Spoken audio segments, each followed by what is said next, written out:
Home remedies four clogged arteries. അടഞ്ഞ ധമനികൾക്കുള്ള വീട്ടുവൈദ്യങ്ങൾ. ആവശ്യത്തിലധികം കൊഴുപ്പ് നിക്ഷേപിക്കപ്പെടുമ്പോഴാണ് ധമനികൾ അടഞ്ഞ അവസ്ഥയിലാകുന്നത്. ഇത് ഹൃദയത്തിലേക്കും തലച്ചോറിലേക്കുമുള്ള രക്തയോട്ട ധമനികളെ നിയന്ത്രിക്കുന്നു. ഇതുമൂലം ഓക്സിജനും പോഷകങ്ങളും വഹിക്കുന്ന രക്തത്തിന് ശരീരത്തിന്റെ വിവിധ അവയവങ്ങളിലേക്കും ടിഷ്യൂകളിലേക്കും എത്താൻ സാധിക്കാതെ വരുന്നു. അതിനാൽ വലിയ നാശനഷ്ടങ്ങൾ അവയവങ്ങൾക്ക് വരികയും ശരിയായി പ്രവർത്തിക്കാതിരിക്കുകയും ചെയ്യുന്നു. ഇതിനുള്ള പരിഹാരങ്ങളിലൊന്നാണ് വെളുത്തുള്ളി. ഇത് രക്തക്കുഴലുകൾ വിശാലമാക്കുന്നതിനും രക്തചംക്രമണം മെച്ചപ്പെടുത്തുന്നതിനും സഹായിക്കുന്നു. കുറച്ച് വെളുത്തുള്ളി എടുത്ത് അവ ചെറുതായി മുറിച്ചെടുക്കുക.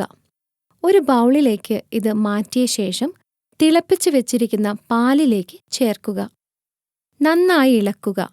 ഈ പാനീയം തണുപ്പിച്ചതിനു ശേഷം രാത്രി കിടക്കാൻ പോകുന്നതിന് മുൻപ് കുടിക്കുക. കൂടാതെ ഭക്ഷണത്തിലോ നിങ്ങളുടെ ഡോക്ടറുടെ അഭിപ്രായപ്രകാരം വെളുത്തുള്ളി സപ്ലിമെന്റുകളോ കഴിക്കുക. Cayenne pepper. ഇത് രക്തത്തിലെ ചീത്ത കൊളസ്ട്രോളിനെ കുറയ്ക്കുന്നു. അടഞ്ഞുപോയ ധമനികൾക്ക് പിന്നിലെ പ്രധാന കാരണം ഇതാണ്.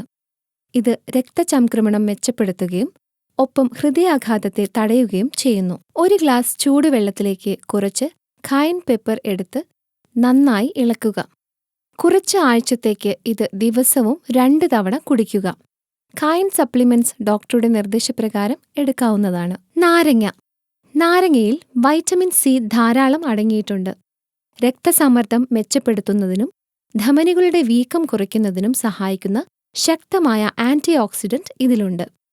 രക്തത്തിലെ കൊളസ്ട്രോൾ കുറയ്ക്കാനും രക്തപ്രവാഹത്തിലെ ഓക്സിഡേറ്റീവ് നാളത്തെ തടയുന്നതിലൂടെ ധമനികളെ വ്യക്തമായി നിലനിർത്താനും നാരങ്ങ സഹായിക്കുന്നു. തയ്യാറാക്കുന്ന വിധം: 1 ഗ്ലാസ് ചൂടുവെള്ളത്തിലേക്ക് 1 ടേബിൾ സ്പൂൺ നാരങ്ങ നീര്, 1 ടേബിൾ സ്പൂൺ തേൻ, 1 നുള്ളു കുരുമുളക് പൊടി ചേർത്ത് നന്നായി ഇളക്കുക.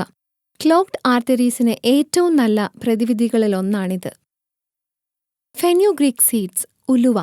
ക്ലോഗ്ഡ് ആർട്ടറീസിന് ഉലുവ ഉപയോഗിക്കുന്നത് നല്ലതാണ്. ഉലുവയിലെ ഉയർന്ന അളവിലുള്ള നാരുകൾ ചീത്ത കൊളസ്ട്രോൾ കുറയ്ക്കാൻ സഹായിക്കുന്നു. തയ്യാറാക്കുന്ന വിധം: 1 കപ്പ് വെള്ളത്തിലേക്ക് കുറച്ച് ഉലുവ ഇട്ട് വെക്കുക. ഇത് ഒരു രാത്രി മുഴുവൻ വെള്ളത്തിലിട്ട് വെച്ച ശേഷം പിറ്റേ ദിവസം രാവിലെ വെള്ളവും ഉലുവയും വെറും വയറ്റിൽ കഴിക്കുക.